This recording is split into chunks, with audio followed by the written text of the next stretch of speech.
with your host, Nasifa and Sola. Today is Monday, November 17th, 2008, yes, already. And here on the Emerald Isle, we take care of our elderly with charm and a smile. Good morning and welcome to Coffee Break. So the rest of the world should take note and try to go that extra mile.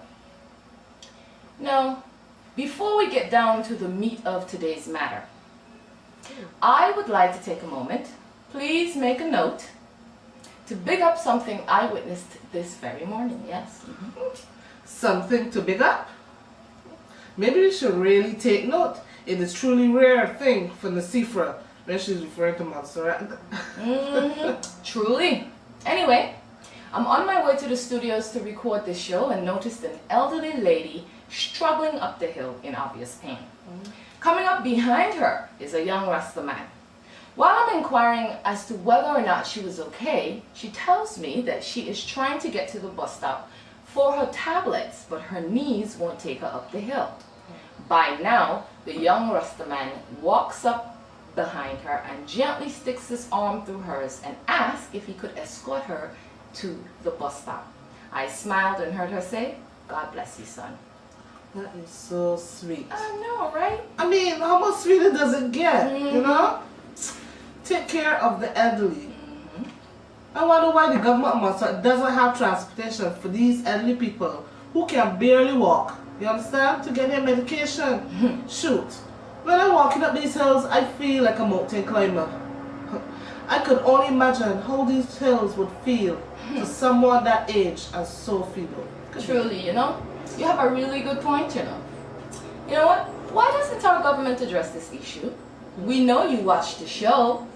So what's up? Do something about it. This is an easy fix. Excuses will not work for Sola or myself. Okay? Talking about excuses, what is this in here about a woman losing her baby and the hospital is to blame? Oh yes, as I hear it, a woman lost her baby this past weekend and believes it is a mistake on behalf of the staff at the hospital. They said the lady was already scheduled to do a C-section from earlier in her pregnancy. So she arrives at the hospital now, obviously in labor, and the staff gives her medicine to induce her labor. The baby's head made it out, but nothing else. By the time she was taken to the operating room, the baby died. No one is perfect. I accept that. However, I'm not going to pretend that I don't expect a minimal standard when it comes to my health. I'm sure it goes without saying that every individual feels the same. I would have to agree. Your point is noted. However, I would like to know if the government is going to not address this issue publicly and continue to chug along as if nothing happened. Yeah, I know you're watching. I said it. Now what? You know, I'm going to take a walk at any of the strangest house, boy.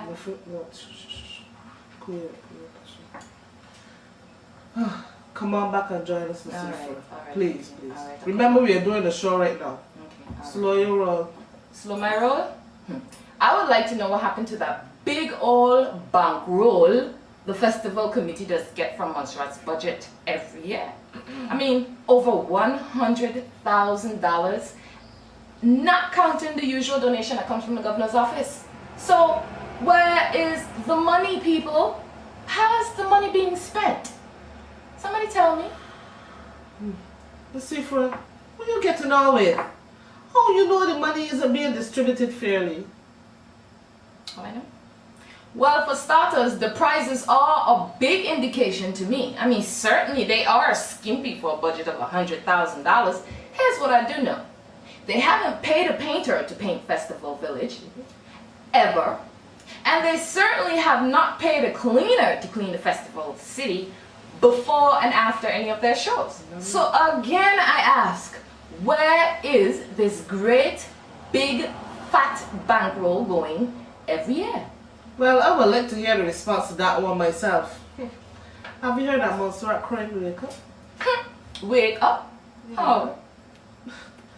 You ever heard the stats? I heard Montserrat has over, 70 burglaries this year. And most of them just happen in the Salem area.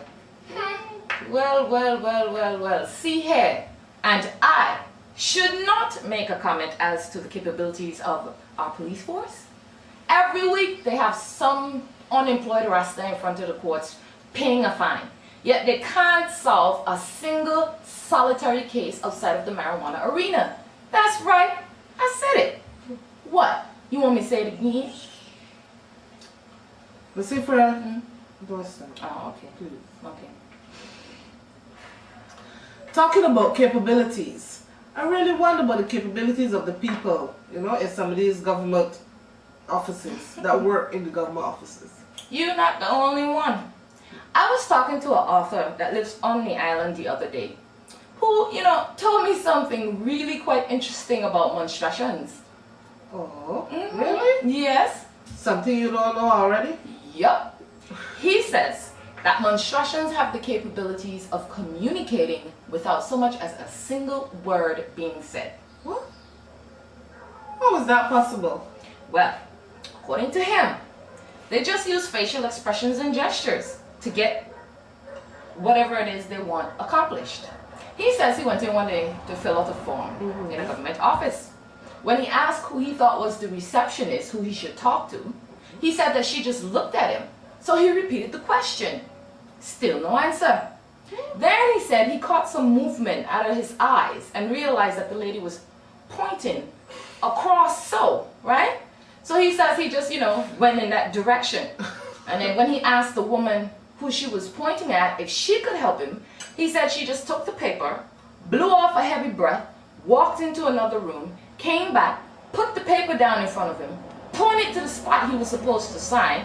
He signed, said thank you, and left, completely amazed. And all this time, not a single word? You sure these people are mute? Not with the rate of new rumors in Montserrat. Too much talking going on, Daddy, for mutes to be living here. That is a shame. Oh, it gets worse, He says he can go in an office in the government and know immediately if the person is a monstration. He says if he hears a greeting and how are you, he immediately asks the person if they're from Montserrat. And they never are. Oh my Lord. Now that is even more of a shame. I know.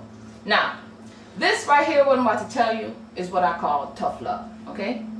Get with it, people. This is not good for our reputation of being some of the friendliest people in the world. Fake it till you make it, folks. I hear that monstrations are the most friendliest people in the world. A monstration tell you so? Yeah, actually. I thought as much. Because of my experience, some of them behave as if they smell the face of crack. You sure ain't joking with that one. Here's a tip for those ladies who the cap fit. Ease off the face powder. When the sun the sun makes that stuff turn into concrete when it mixes with your sweat and stuff. Don't say ain't nobody told you. Alright? From both of us here on Coffee Break, leave the Chief Minister alone. He's only one man. Besides, at least we can see something going on in the country, which is more than we can say for our past governments. That's right. Your listening public politicians is not as stupid as some of you think. Don't believe me? Wait till it's time for your voters to vote again. I bet you'll find out just how stupid your voters are. Truly. So if there's someone who wants to discredit the Chief Minister's efforts, make sure you have done at least what he's done, and then some. Anything else would be just uncivilized. In the meantime, live it up and embrace your self-expression. In the meantime, until we meet again next week, right here on Coffee Break.